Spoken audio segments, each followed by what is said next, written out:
Good morning, Flutterby's. It is Butterfly. How are you?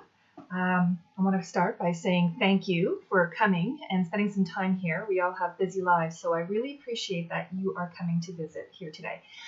I do have a bit of a book review. I've been reading this. It's been taking me probably about the better part of a week to read this book. I gave an initial sort of a talk about it this past Tuesday. It's called Don't You Know Who I Am? How to Stay Sane in an Era of Narcissism, Entitlement, and Incivility by Dr. Ramani Durvasula. She's basically a leading expert on the world stage about narcissism. What I like about her is that she basically tells us that it's very common to encounter a narcissist, which is commensurate with my experience. And so I find this book very validating. So I'm not sure if I'm going to put this on the following Tuesday after my previous one about her. I think I'm going to kind of skip a few weeks, but at some point I'm going to post this book review. I only have about maybe 75 pages left, but I basically get the gist of what those are saying, and I want to focus on everything previous to that anyway. So this is going to be probably a little bit of a longer one.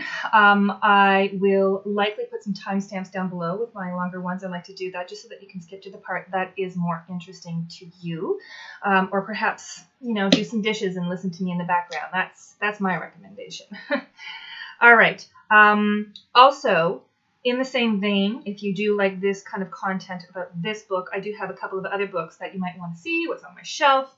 Narcissism being as common as it is, and having, kind of been recognizing that in my own space with the people you work with the people that, just basically life in general. I have a few other resources that you may find interesting to tap into. So before I go into a little bit more of a book review with that one, I'm going to present this to you. This is called Trauma Proofing Your Kids.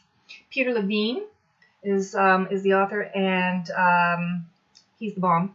He is the bomb. Where do I have another one here? Yes, here's another one. Why is he? Well, he's qualified. He's basically a psychologist.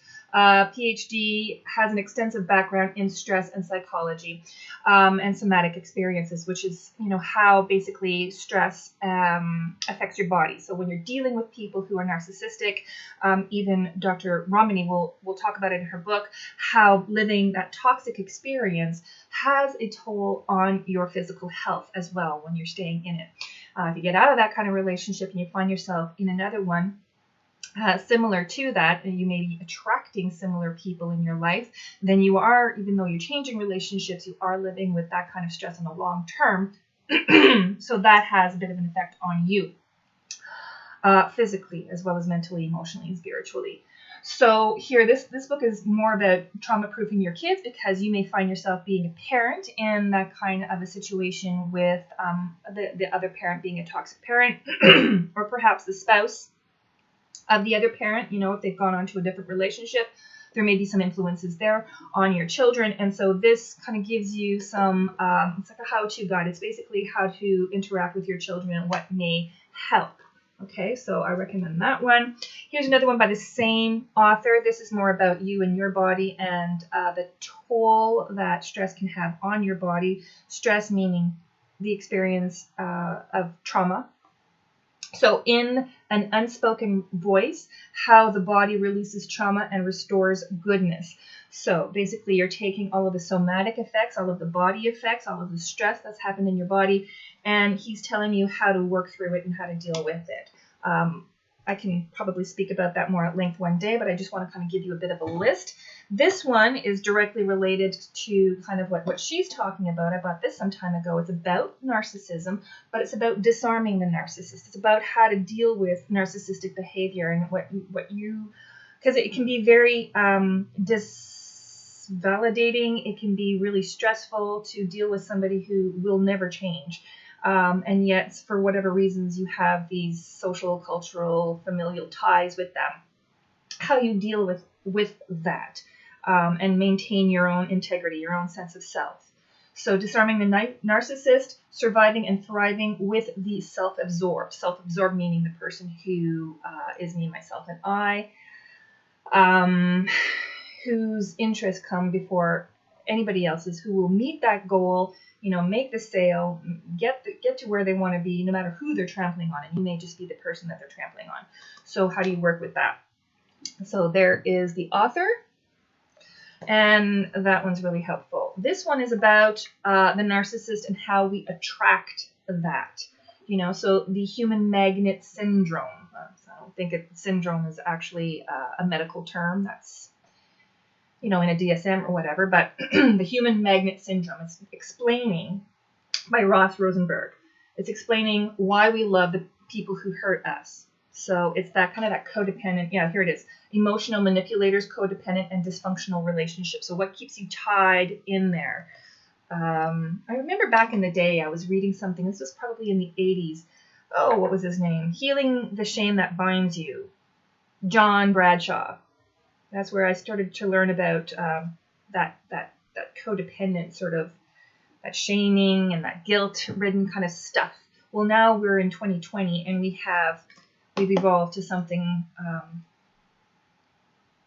bigger and better, and we're writing about it more. So I really appreciate it. This is a book that I bought, I believe it was in 2001 or 2003, something like that.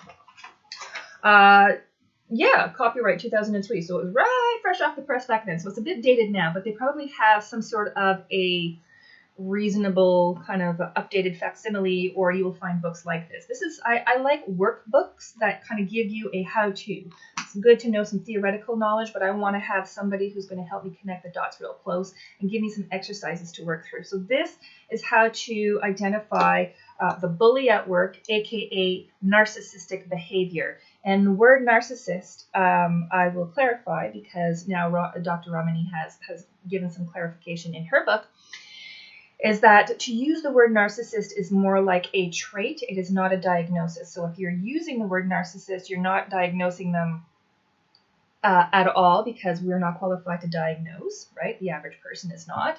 If they are diagnosed with narcissistic personality disorder, that is a diagnosis. But to say that somebody has narcissistic behavior or is a narcissist is like saying they have happy behavior, they have sad behavior, they have whatever. It's basically saying they're manipulative and in these specific ways. You can explain it even better when you read her book. You can talk about gaslighting and just that sense of entitlement and the things that become more familiar as you're reading. So this one here is called The Bully at Work. When you're at work, there are ties that keep you in there. We wonder what ties us to people.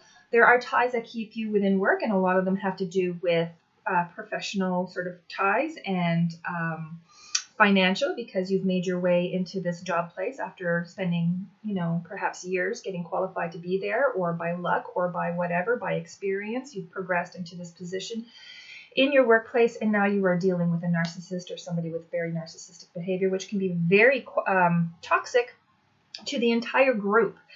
So this book talks to you about how to deal with those group dynamics and about the narcissist in particular. So that was very helpful. This one here is more to deal with your children, and when, of course, they're dealing with a variety of things, one of which may be, a narcissistic parent or whatever, helps you to kind of deal with anger. So this series of books, an instant help book for teens, the Anger Workbook for Teens, is one of a series, and this is the one to kind of work through anger. Anything that helps to work with anger or through, see, there's a lot of like blank paper. This book, though, is worth buying, even though there's places to write, and it's not just frivolous, write your opinion on something. This is a workbook that you can take a workbook on the side and do the exercises, or your children can do it, and it helps them, because sometimes when you go to the counselors, they may or may not be trained, and I'll talk about that. They may not be trained in dealing with children who have experienced narcissistic parents, because the dynamic becomes very, very skewed right there. Okay. Also, anything that has to do with mindfulness can be very helpful as well. Okay, so now, without further ado, 10 minutes in, I'm going to talk a little bit more about Don't You Know Who I Am? So as you can see, I have a history of buying and reading books that have to do with dealing with narcissistic behavior. It has been, I think, the bane of my existence for as far as I can remember, at least in my adult years, perhaps teen years. And that is not a statement to say, to point any person out, and I'm not going to point any person out. So anybody who may know me in my real life offline, you can choose to take it personally or not. I am giving information about the concept of narcissism, and I'm not pointing fingers to anybody in particular, because that is not helpful and it's not useful and it's not my intention. Okay? So, speaking for myself, speaking in my experience, speaking about what I know and what I've read, I'm going to continue and not preface anything and qualify anything. Here we go. So, this book, Don't You Know Who I Am? How to Stay Sane in an Era of Narcissism, Entitlement, and Incivility. Essentially, it talks about all of the qualities or traits in a person who is narcissistic, and that includes, and she will kind of enumerate it several times. Let me see if I can take something. There's the sense of entitlement. There's the sense of grandiosity. There's actually chapter 2, I believe, talks about everything. It's chapter 3. Chapter 3 talks about the grandiosity, the different types of narcissist. So there's the malignant narcissist, the covert vulnerable narcissist, the communal narcissist, the benign narcissist, and entitled people in general. I like the way that she kind of separates those things. Now, the person, perhaps, if there's one more pronounced in your world that you know who has narcissistic behavior, may have one or many of the traits that are found in a number of these categories. These are classifications. Remember, this is a book that's being written by a psychologist. So there are a number of classifications that make this one a little bit different from that one, although the traits can kind of intermix. So when she's talking about the grandiosity or the classic narcissist, and I'm just reading out of the table of content here, what she's kind of referring to is a person who is larger than life and everything is about me, and they'll have like the big gala and the best car and the mostest and the bestest, and I've done all kinds, and I'm the authority of all kind of information, and I've done research upon blah blah blah, and everything is all about me, and I'm very, very big and all knowing. And so the average person may not want to kind of give them a reality check, because it's just not worth it. They're just so full of themselves. That is grandiose. Malignant is somebody who wants to, and of course I'm doing this by memory, so it's worth reading the book. Malignant is more somebody who has that vendetta, that they're so insecure at the core. Narcissists are very, very insecure and fragile in their ego, even though they come up and they look very pompous and arrogant and like a big bully. At the core, they're very fragile, and what they're doing is they're protecting their fragile ego with all of this sort of this defensiveness. So the malignant narcissist will be more kind of on the attack. The covert or vulnerable narcissist will be the woesy me and play the victim. The benign narcissist is somebody who kind of almost looks kind of like benign, like not harmful, but let's just see here.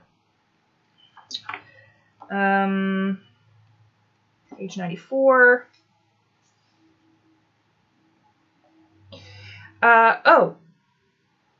They're jerks.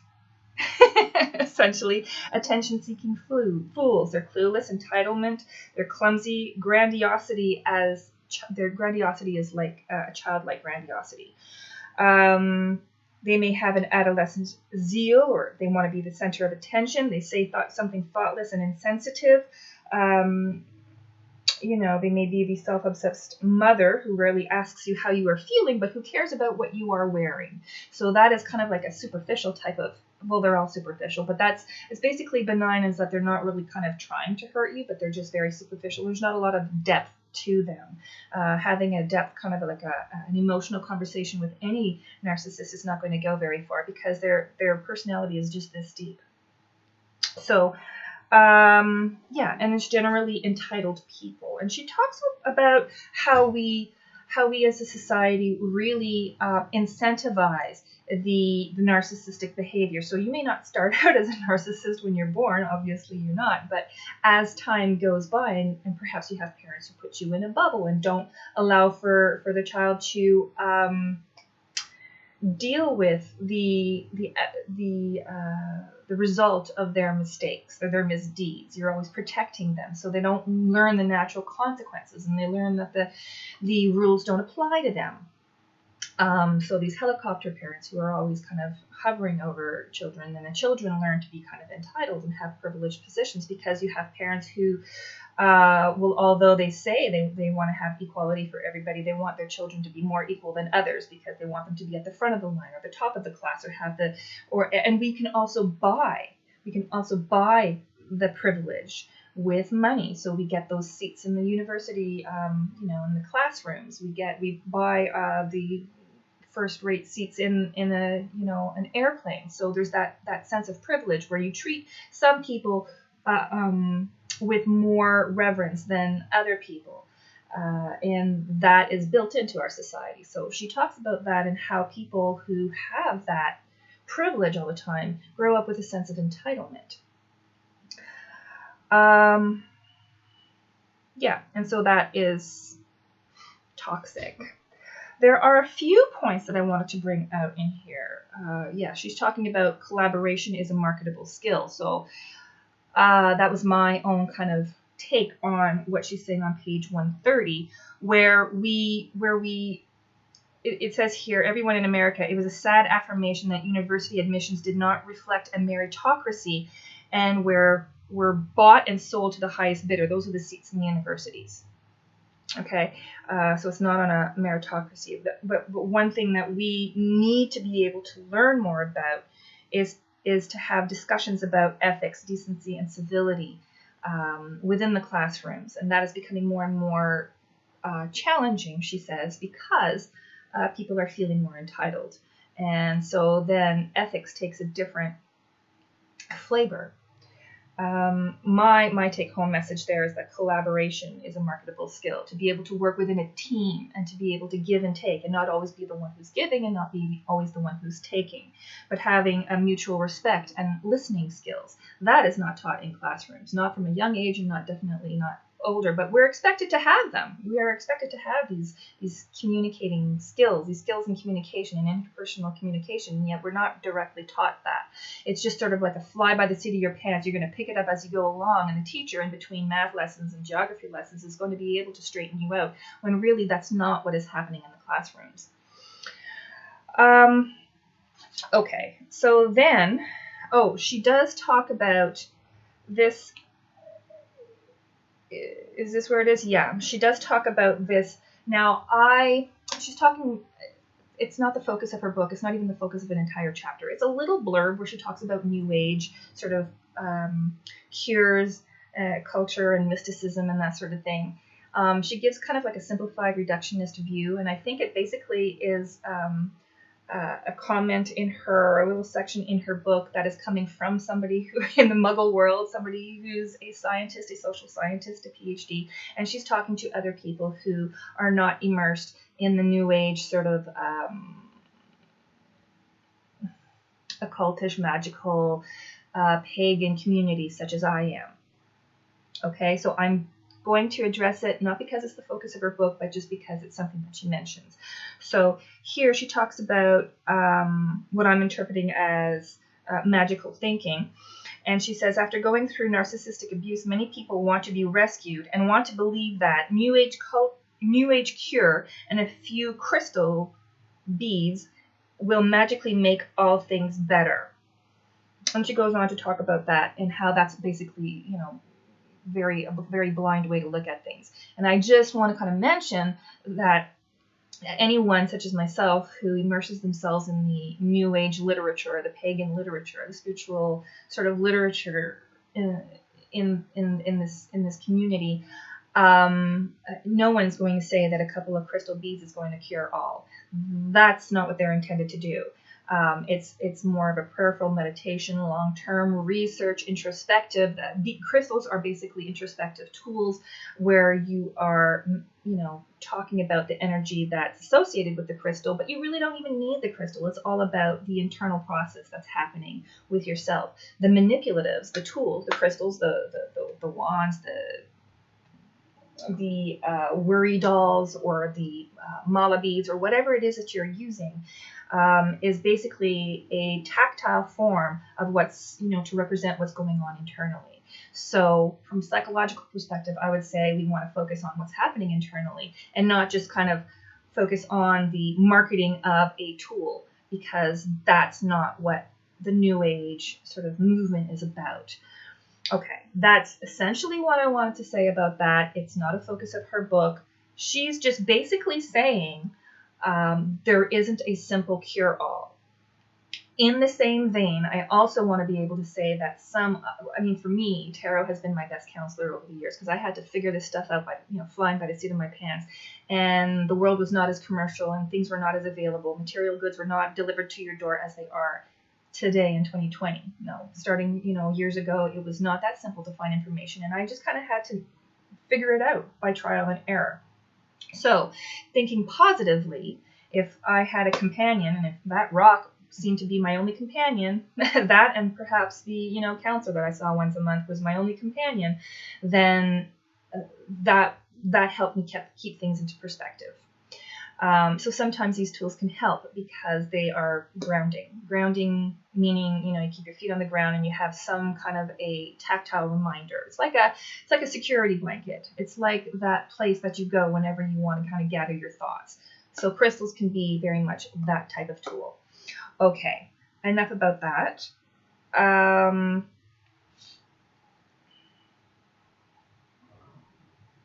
Right. So she's saying, framing things that I don't want to see the negative. I just want to see things positive, where somebody says, quote, no, I don't want to hear any bad things. It's easier for me to pretend things are good. That kind of blindness to real issues can be what fosters the existing toxic frameworks we have in place. So yeah, it can be really toxic, and we can talk about toxic positivity. That, being too positive and not seeing the dark places can be very toxic, which is something we do talk about in the witchy community quite a bit.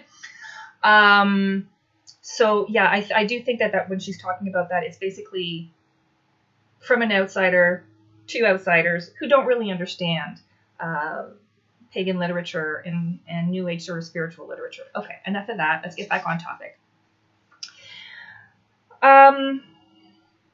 She also talks about how when somebody is growing up, one of the key factors is the feeling of invalidation. When you're constantly feeling invalidated, or if disvalidated is a word. So somebody who's always kind of negating what you're saying, not putting value on what you're saying, dismissing you.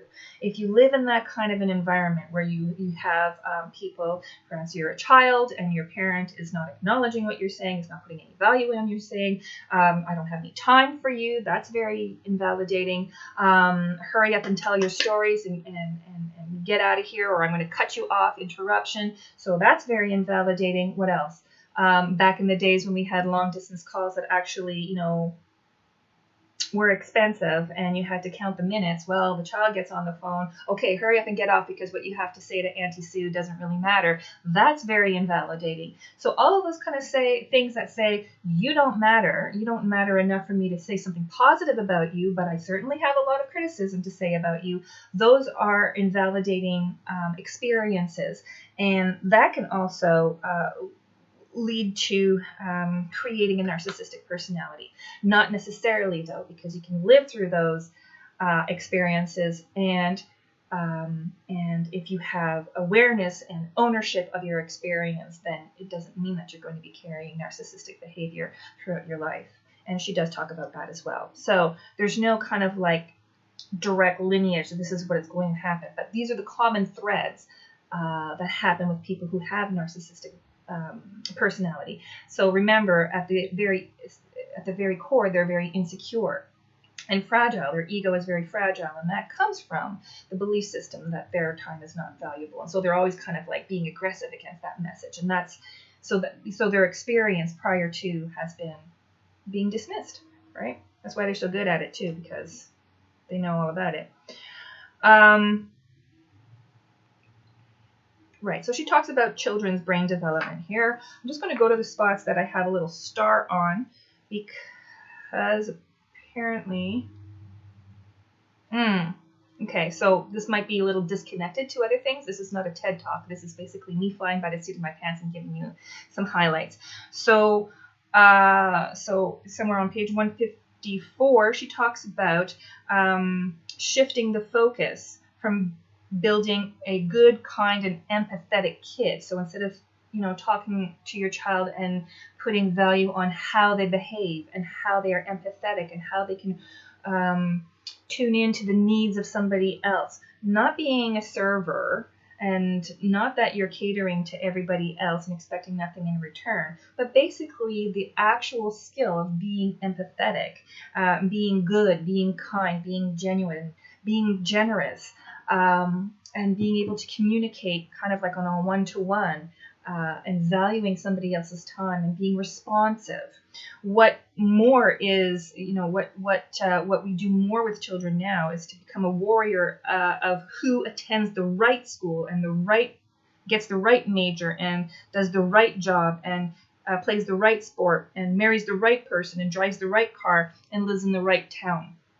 So those are the values that we have as a society, and so that those kind of build, and you want to have all those things. You want to be seen as top of the pile. That's narcissistic. That's what we value, as a whole, not you personally, but just basically as a whole. That's how our society is built.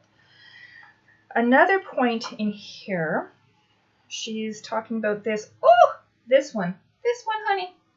Page 187, and for several pages afterwards, she talks about co-parenting with the narcissist. Now, on this matter, if you've made it this long, then bonus for you, you get to know a little bit about my experience, because I will talk about my experience in this way. Why? Because it might be of help to somebody listening, and I went through a lot of crap.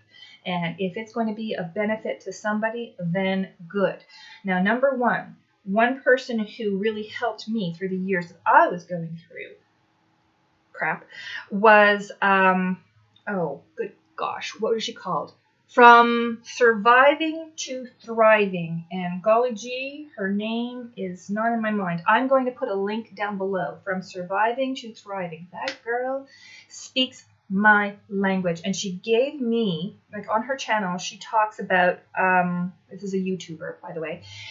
She talks about the experiences that she's had, and she's also a coach for people who are going through similar experiences where the other parent is a narcissist and the effects that it has on children, and basically how to navigate in the healthiest way possible as you're going through those legal battles, because narcissists, when they're very toxic, they like conflict, right? And so that is the experience that I had. And so the information that she gives is commensurate with, it jives with the information that Dr. Romani is giving in this section of her book. So that's why I'm giving that to you as a resource. So she says co-parenting with a narcissist is a misnomer. It's really difficult, challenging, damn near impossible. Don't even look for it as a possibility experience to co-parent with a narcissist, because that co-parenting requires, despite the fact that there's a separation or a divorce or whatever, that there are two mature individuals who can at least keep the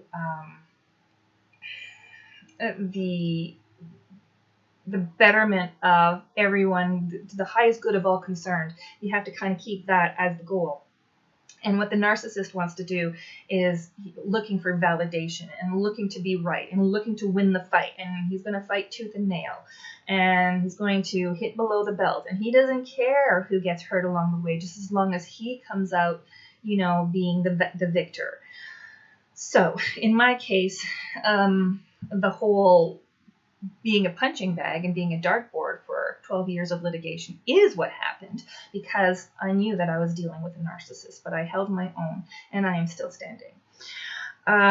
So the things that she talks about in here are very helpful. And I think that tuning into channels like From Surviving to Thriving can be very helpful as well, because it gives you a longer elaboration. This section here is very succinct, and sometimes you need somebody who's been there to give you the play-by-play. I can see here that Dr. Romani has been there with her clients and that she's got a lot to say, but it only has a small section in your book, and you may need to have more than that.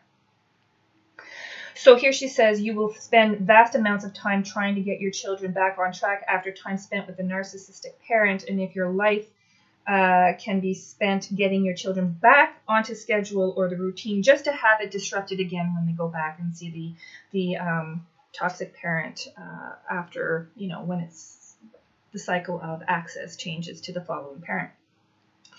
Here, this is key. This is the point that there's a reason why I'm going to give my experience. She says here on page 188, the courts do not care if your partner is a narcissist, a borderline psychopathic, antagonistic, high conflict, or passive-aggressive personality style. In fact, the people with these personality styles are often masterful at manipulating the cast of players in a toxic divorce.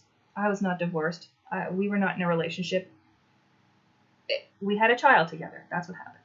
But there are people who have even more involvement, who are going through the divorce and have all of those marital conflicts kind of coming in as well. I can imagine having something worse than what I went through, but there has to be something worse, obviously. So here, they're master manipulators. And they manipulate the cast of players in a toxic divorce, including attorneys, judges, mediators, family therapists, and custody evaluators. On that, I want to be able to speak because we would like to think, wouldn't we, that people who are in professional positions are qualified to be able to see through the trees. And in my experiences, most of the judges were able to, except for one possibly, but he was just a fly-by summer job, so it went on to other people. And most of the judges, I'd say like 99% of the judges that were involved over the 12 years of litigation, were able to kind of very clearly and easily identify the antisocial personality of the other parent because he represented himself over 12 years. And so it was very clear because they in their courtrooms have lots of experience, and previous as lawyers have lots of experience being able to identify that kind of narcissistic behavior, that antisocial behavior. And so by representing himself, he basically, the judges were able to see how clearly this high conflict situation was not going to be resolved by trying to address it in an egalitarian sort of a way. They wanted it to be equal for the child and sane and healthy for the child. And so things didn't change despite the fact that he kept on trying to litigate me for different reasons. However, I can picture that some judges may be different. But in my experience, I will support what she's saying here about all of the mediators and the counselors, because in this day and age, this is something that is happening right now. There is a special kind of counselor, a specially trained mediator, or a special psychologist who will be referred to out of all the other psychologists who may be available to give an evaluation, a psych evaluation. And these specially trained people are keen on throwing everybody under the bus, and especially the person who is who is not the narcissist, which is worse than toxic. And she talks about that. So it was very validating for me to kind of say, thank you. I knew I was not crazy. But when you have, there was just a number of counselors that we saw who were able to kind of appreciate and deal with both parents as we went through. But when you look at this kind of situation and you're being referred to these specially trained people, you'll have an experience like this. And I'll tell you what the experience was. There was one with these specially trained counselor or mediator, and I went to see her only for one session. And so we sat down, and she said, basically, if you just allow him to have equal access, and if you change this, and if you do that, then, nothing changes. everything is better. Nothing changes. And I'm like, well, yeah, but it's having detrimental effects on the child. XYZ has happened. Well, so what? Just, accord this. I'm here to mediate with you and to change it, and you have to do it willingly because, legally it can't happen otherwise. And so nothing changes if it's, a week about. I said, are you sure? Are you sure? Nothing changes? Yeah, nothing changes. You can just go about your business the way. Are you sure nothing changes? Yeah. So why bother? And then, of course, she sat back with a sour grin and explained how she didn't think that we were going to be able to work together, which I agreed, and that was the end of that session. So they are trained to be able to kind of manipulate a conversation, but I have dealt with manipulative people a lot of my life, just having the jobs that I've had and the experiences that I've had. So I wasn't a spring chicken when I had kids. And so that kind of coercion didn't work with me. That kind of guilt tripping didn't work with me. Because I just see it as a dynamic that I no longer respond to. However, in this day and age, you have people who are specially trained. And so if you are a parent who's dealing with a narcissistic other parent, and there's toxic abuse that's going on, that, as explained in this book, then you are up against the wall when you're dealing with these specially trained counselors. I'll give you another example. There was a psychologist who was paid a crazy amount of money, not by me, crazy amount of money to come up with a document about which we have no access to.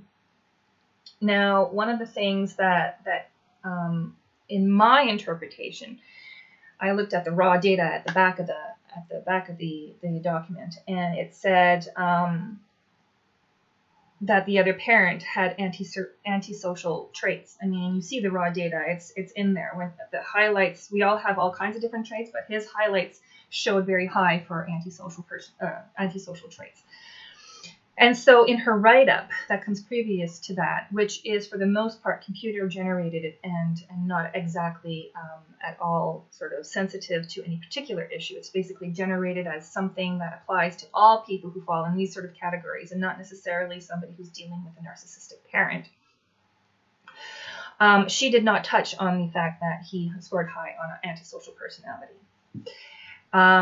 Instead, she showed that I had a kind of a paranoia about it. And one of the things that, I don't exactly remember where, but I think, if memory serves me correctly, that Dr. Rani does talk about it.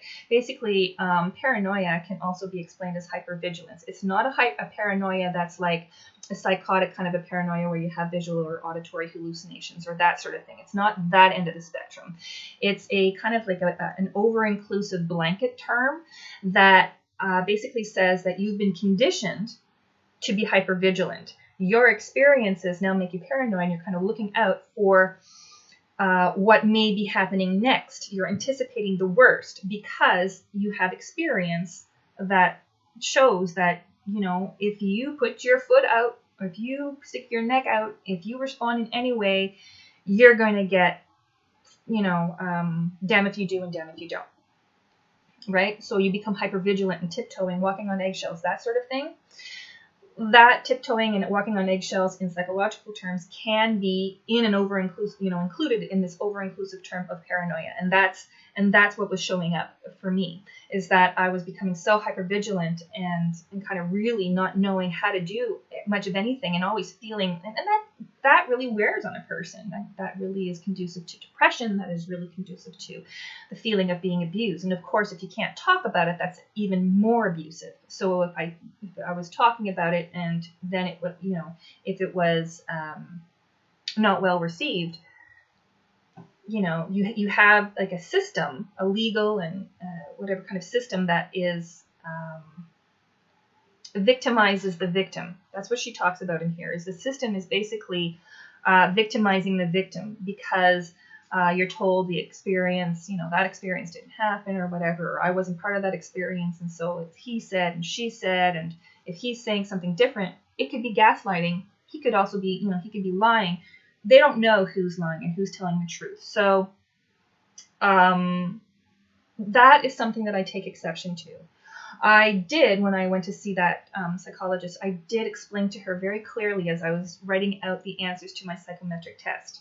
I had done some psychometry in my earlier years.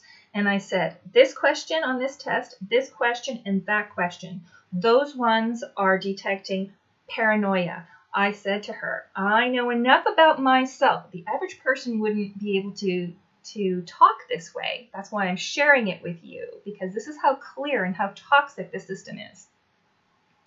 What I told her is this question, and this question. One of the questions was, I believe that somebody is out to get me. That was one of the questions. So it was questions like that. And I said, these questions, if I put true, that basically means that I am paranoid. And what I am telling you is that in a letter, he told me that he is out to get me, that he is going to keep me litigated for the rest of my life if I involve him in the life of this child, that blah, blah, blah, blah, blah, that he is going to make my life a living hell. So if I answer true to this question, that somebody is out to get me, I told her it's only in the context of this assessment that I think somebody is out to get me. I don't generally walk around saying somebody is out to get me because I don't believe it. So she gave some kind of a technically non-directive direction, write what you think is right then. And so I did, and I said, okay, well, I'm going to put in true, but as long as you know that it's in context of this situation, because we're here for an evaluation on this situation, and it's not a personality trait per se. After having clarified that specifically to her, she then later outlined that the paranoid trait had come out. That is toxic shit, my friends. That is, I take exception to that, and, that's abusive. That's unethical as far as I'm concerned. I don't know how she would have worked around that, because I was clearly, the author of my own test. I understood that these were paranoid questions, to which I answered true. I expected more. I expected more from her, and obviously, anyways, the long and the short of it is, at the end of the evaluation, when I did receive the evaluation, we were already in court, or had already gone to court, and the judges just said, no, thank you very much for this evaluation, but it's an opinion, one of many possible opinions. They judged according to what they saw in court, and that he was an unhealthy person, and better to keep custody the way it is. And they see why I wanted to have things the way that they were. Another thing that you may be dealing with if you have a toxic personality, and lest I digress, because this is a pseudo kind of a book review, but I'm giving this to you because it doesn't really fall in any kind of context with the rest of my channel. It's very specific to this. What was I going to say? Now I've lost my place. When this happens, it comes back to me later.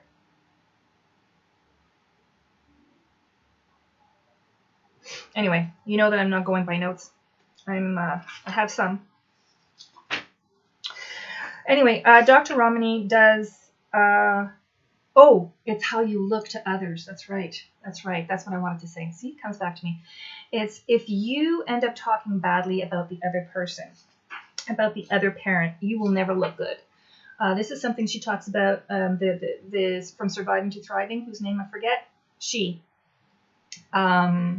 I was listening to her for years when I needed it, and now for some reason her name is not in my mind.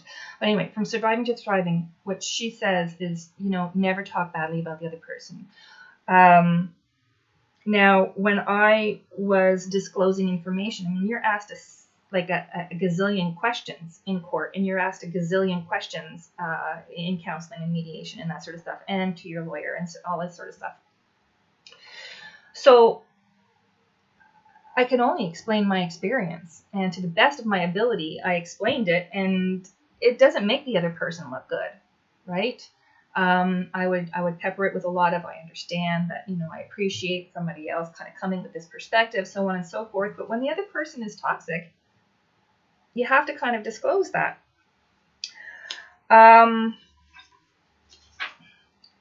But it will never make you look good if you are bad-mouthing somebody else. Now, I'm trying to find the place where she basically says, it is also not necessary, here it is, despite these patterns, this is on page 191, you do not need to, nor should you, demonize their toxic parent, talking about the children's parent. Your children will learn the truth over time, and that has happened. Despite anything I say to adults, it doesn't mean that I was saying it to the child. She picks up on it. She definitely picked up on it, despite the best of my abilities. And the people who are there to kind of zone in will sift out any whisper that you will say, and they'll magnify it. He can have 400 things going on, but, maybe they address that behind closed doors with him. But sometimes when people are, when you're dealing with a narcissistic parent, I really, really hope that the system sees custody battles and just everything that happens in court with litigation. And I don't even know what happens with marital sort of like divorce court and all that stuff. I really hope that they give a different kind of attention when it comes to dealing with the narcissistic parent, because that is a different kind of toxic altogether. That is not just we don't belong together under the same roof. That is, this person has a vendetta, this person feels entitled, this person doesn't care who he destroys, and if you are always on the defensive, it's a toxic experience. It's a depressing experience. It's a very isolating, socially isolating experience. And I am an articulate, intelligent woman. I can't even begin to appreciate what it would be like for somebody who English is their second language, or somebody who comes from a different culture. Those are additional barriers that would make this experience even worse. So here she says, your children will learn the truth over time. However, when your children ask about their parents' behavior or just need a sounding board, sometimes you just need to listen. Do not sugarcoat it or promote the same false narrative that has allowed this toxic person to get into and stay in your life and likely hurt numerous others. Normalize your children's experience. Tell them, normalize your children's experience. What that tells me is that you let your child know, I believe you. I believe you when you say this was your experience. I believe you when you say he hit you upside the head, or locked you outside the door. I believe you when you say that he's calling you a bitch all the time. I believe you. Normalize your child experience. I don't know. Let them know that you are there to support them. She says, try to stay focused on the toxic parent's behavior and do not comment on the character of the other parent. Consistently check in with your children and ensure that they have good mental health services. Now, with the good mental health services, I know we've been through a lot. There's the free ones. Here in Canada, there's the free ones, the ones you can go to free, and you have like a 3-session sort of a thing. Hi, this is who I am. Let's work on something. The second session is, okay, how did that work? And the third section is, how did that work? Did you make the adjustments? And have a good day. So that when you have deep-seated sort of insecurities and disvalidation, and a child is living with sort of abuse on an ongoing basis, at 3 sessions is not going to really cut it. But we went through sort of kind of years every so often going through different counselors, and she, in her experience, said it was not terribly helpful. I mean, I'm sure they weren't hurtful, but and they're not all created equal. Some were definitely more helpful than others. The more expensive ones, the $130 ones an hour, were somewhat helpful, but still, you end up with somebody who's quite damaged. So my search now is for literature, resources for children who are growing up, and who need to have work on self-esteem issues or how to deal with the narcissist, because this is a great book, but it's probably not going to be read by adolescents. So that's why I gave you the resources at the beginning of this video, this very long video, because there are some resources like mindfulness and anger management and how to deal with, different issues that teens will deal with or children will deal with. And believe me, if they have a narcissistic parent, that toxicity does not just stay in the family. They bring those life lessons into their school and into their classroom, and it affects all relationships. And so it becomes difficult to make friends or to fit in and that sort of stuff. It's a lifelong struggle, okay? And children need to have more help than what they're giving. And when you have a court system that acknowledges, here she says that, the judges don't care if the other parent is a narcissist. That is true. In my experience, we kind of got lucky, but the other supporting people, the counselors and the mediators and stuff, some of them were more helpful than others. And the ones who were specially trained, beware of those ones, because there's a new wave of bullshit coming around in the world of helpfulness. There was a section that I wanted to say. Okay, so just to kind of take it home, she says here on page 195, and this I highlighted nearly every page. I've been through this book. I love it. I'm going to read this in full because it basically says that my experience is not just being biased. Yes, I'm biased about explaining my experience, but that she obviously has worked with other people who've had similar experiences and injustices and, toxic sort of, the system is kind of toxic. She's in the States, I'm in Canada. There's something in common going on here. So let me just read this to you.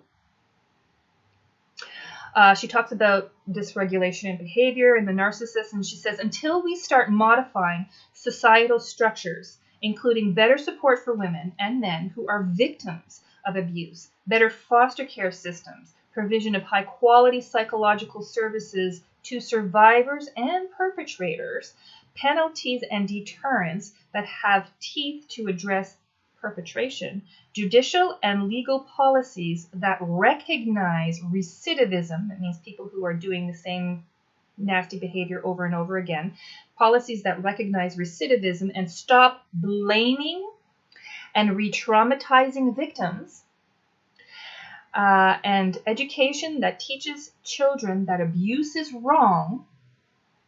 Until we start witnessing those macro level shifts, these intergenerational cycles will not end. She was talking previously to that about this intergenerational sort of trauma. People who are traumatized, the parents pass it down to their kids. Those kids become parents, they pass it down to their kids, because that toxicity just kind of continues and continues as you go down. So that paragraph to me is a big deal, because it really kind of shows how toxic this system is and how sane individuals such as myself, who are intelligent enough to navigate through successfully. I'm still standing, I'm still good, but it's still difficult to kind of go through, and for the reasons that I disclosed. Now I am the remainder of the book talks about other kinds of narcissists that would be in perhaps your life, and you are free to read them. I definitely cannot recommend this book highly enough.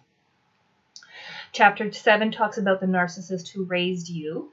That's the name of the chapter, and basically it talks about that intergenerational sort of that parenting bit, that piece that you learn from your parent. You learn that disvalidation, that invalidation from your parent, and then you, at a certain point, have to take responsibility and be your own adult. You either make the choice to be a narcissist or not, because not everybody does. But it talks about setting boundaries. A lot of the end of the chapters that she has here basically gives you a to-do list, how to deal with stuff. Here is the narcissist at work. That's chapter 8, which is why I also gave you the reference to books like this, The Bully at Work. Okay.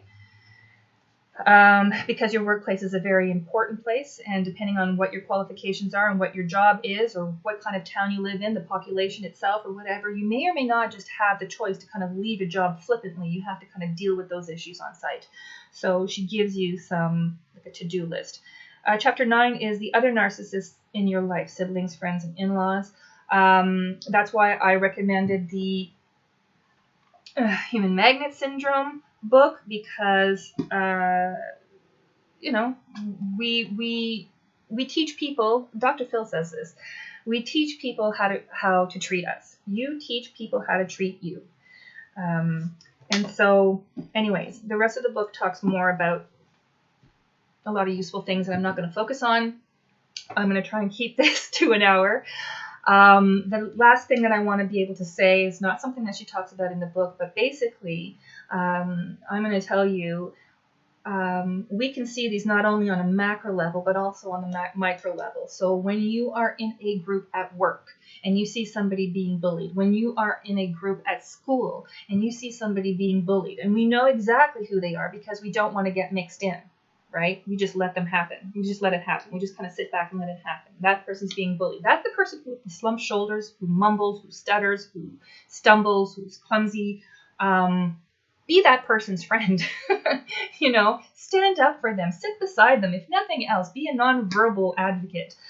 Help people deal with those bullies at work and those bullies at school. Speak up and say, you know what, I have a difference of opinion with you. I don't appreciate you talking about her in that way when she's not here to defend herself, and it doesn't look good on you to talk badly about people. I don't want to hear about, you grumbling about that person. Be that person. Instead of, because if you don't, then you're helping the abuse happen. And I'm not saying that if somebody's talking badly about somebody, they may be venting their experience about something that's happened. Sometimes we need to vent. That's not what I'm talking about. Be supportive to the people who need to vent. But if you're being pulled into a dynamic where you are observing or taking part in, a passive part in somebody else being bullied, then that's something that you have to address. Okay. So that's what I have to say for today. It's a whole mouthful, I know.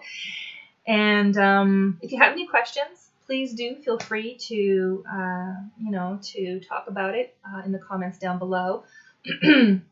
This probably is one of the videos that I will monitor comments, although I have to say that in my channel experience so far, I really haven't had a whole lot of nasty comments at all. Like, nothing that I can really remember very much. I mean, there was probably one or two who basically said, damn you, you're a witch, that's against the monotheistic God or some such nonsense. But really, there's really nothing in the comments on my channel, probably because I'm still a very small channel. But I will try and make sure that the comments are respectful. I do request that from people who are leaving comments. So be respectful, especially when you're talking to each other in the comments down below. Okay? If you want to work with me on a one-to-one, I definitely give life coaching, esoteric life coaching. I do have available sessions on Etsy, and the contact information is in the description box below. And I do give card readings as well, which is a wonderful way to explore life through images. No, I don't do predictions. I'm not going to tell you you're going to buy a car in so many months. That's not my bag. What my bag is self-reflection, introspection. And so if you want to have a card reading that helps you to kind of look at issues that way, that, the tarot has been my best counselor over years. And so I look at imagery as something that is very, very important in symbolism, because they kind of act as, the images kind of act as triggers for different points of conversation with yourself. It's introspection at its best. So that's how I use them. If you want to work with me, please do contact me through Etsy. I have sessions available. Okie dokie. Take care. Have a great day. Onward and upward. I hope this finds you well.